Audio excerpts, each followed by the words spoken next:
ایک لمحے کے لیے سوچیں کہ آپ اس وقت مکہ میں ہیں. کچھ دنوں پہلے ہی آپ نے اپنا حج مکمل کیا ہے اور اب روانگی سے قبل حرم میں اپنی آخری ساعتیں گزار رہے ہیں. آج اسلامی سال کا پہلا دن ہے. اذان فجر ہو چکی ہے اور اب آپ نماز کا انتظار کر رہے ہیں.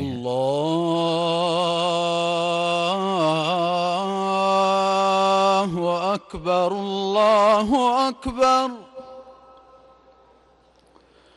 اللہ اکبر. ایسے میں اچانک سے چاروں طرف سے آپ کو گولیوں کی تھڑ تھڑاہٹ سنائی دینے لگتی ہے. وہ حرم پاک جہاں اس بات کا تصور بھی نہیں کیا جا سکتا کہ دو لوگ اونچی آواز میں ایک دوسرے سے بات کریں، وہاں گولیوں کی آواز گونج رہی ہے. آپ یہ سمجھنے کی کوشش کر رہے ہوں کہ آخر یہ کیا ہو رہا ہے اور اسی دوران اسپیکر سے آواز آئے.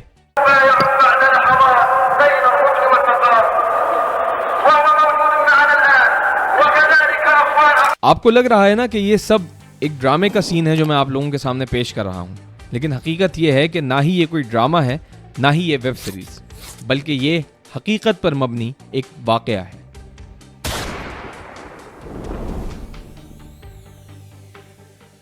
یہ سال 1979 تھا.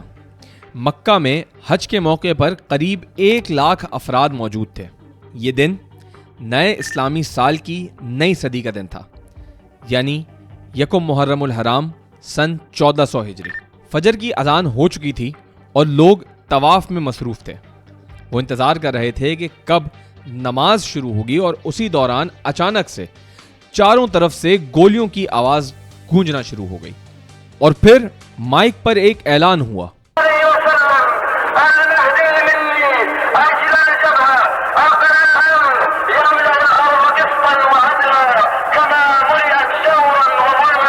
لیکن یہ مہدی کون ہے؟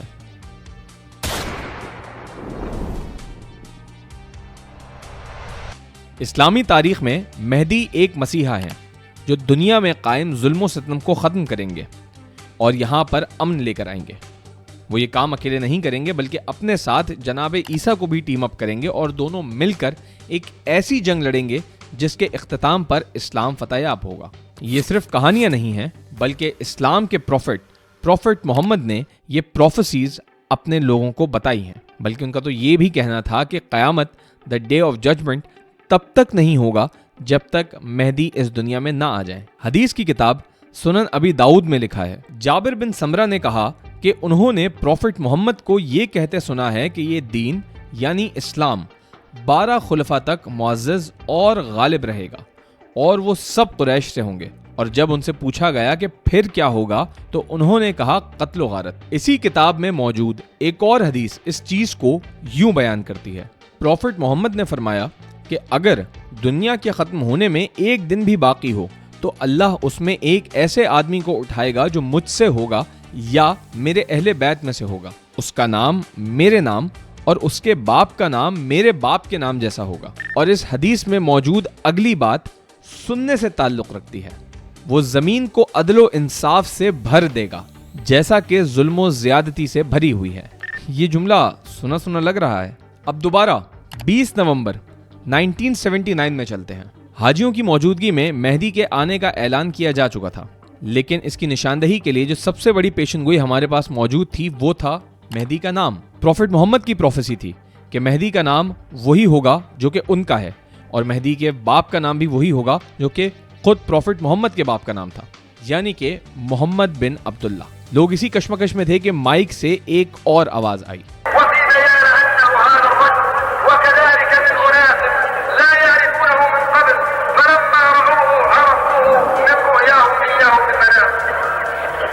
کعبے پر قبضہ ہو چکا تھا. اعلان کرنے والے نے محمد بن عبداللہ القحطانی کے ہاتھوں پر بیعت کر لی اور اس کے بعد اس کے ساتھیوں نے بھی محمد بن عبداللہ کے ہاتھوں پر بیعت کرنا شروع کر دی تھی. لیکن مائک پر یہ اعلان کرنے والا شخص کون تھا؟ اس کے ساتھ موجود افراد کون تھے؟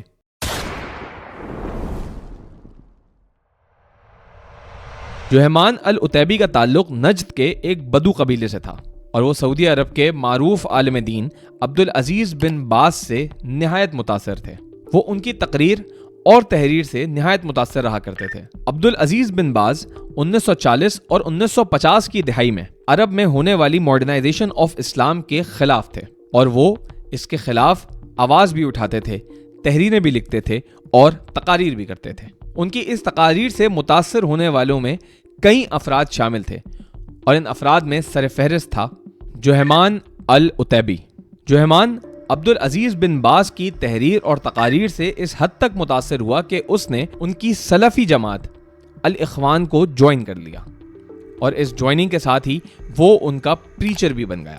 اس سلفی جماعت کا مقصد یہ تھا کہ اسلام کو اس کی اصلی شکل میں واپس لایا جائے، اور شاہی حکومت جو چیزیں کرنا چاہ رہی ہے اس سے اسلام کو کسی بھی طور متاثر نہ کیا جائے۔ العتیبی کی شدت پسندی کی وجہ سے سعودی حکومت نے 1978 میں اسے اس کے ساتھیوں سمیت گرفتار بھی کر لیا تھا۔ گرفتار ہونے کے بعد اس کی شدت پسندی میں مزید اضافہ ہوا، اور اسی جیل کے اوقات میں اس کی ملاقات ہوئی ہماری کہانی کے جھوٹے مہدی محمد بن عبداللہ القحطانی سے۔ بعد میں یہی قحطانی اور جوہمان ایک دوسرے کے بردر ان لاز بن گئے تھے۔ رہائی ملنے کے بعد العتیبی نے اپنے ساتھیوں کے ساتھ نئی اسلامی صدی کے آغاز کے موقع پر خانہ کعبہ پر قبضہ کرنے کا منصوبہ بنایا۔ العتیبی اور القحطانی کے ساتھ موجود باقی افراد کا تعلق بھی سلفی جماعت الاخوان سے تھا، جن کا مقصد صرف اور صرف اتنا تھا کہ جو ماڈرنائزیشن آف اسلام کی کوششیں ہیں اس کو ختم کیا جائے، اور جو کنزرویٹو اسلام ہے اسی کو قائم و دائم رکھا جائے۔ لیکن اس سوچ نے آخر جنم لیا کیوں؟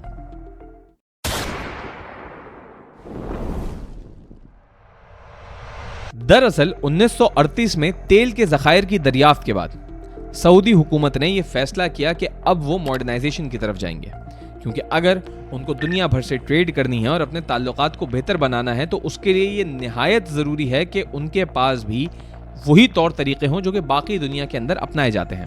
اسی کو دیکھتے ہوئے آرٹس کی مکمل طور پر آزادی دے دی گئی، اور اس آرٹس کے اندر میوزک اینڈ کلچر بھی شامل تھا۔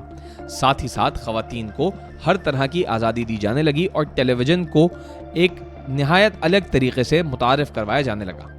یعنی آسان لفظوں میں اتنا کہہ لیجئے کہ وہ تمام چیزیں جو کہ کنزرویٹو اسلام کے نزدیک حرام تھیں وہ اس ماڈرنائزیشن کے تحت قابل قبول بنائی جا رہی تھی۔ جوہمان اور اس کے ساتھیوں کی یہ کوشش کامیاب ہوئی یا نہیں؟ مستقبل میں اس کے ساتھیوں کی اس کوشش کا کیا نتیجہ نکلا؟ سعودی عرب کے مستقبل پر اس کے کیا اثرات مرتب ہوئے؟ یہ ہم ویڈیو میں آخر میں چل کے آپ کو بتائیں گے۔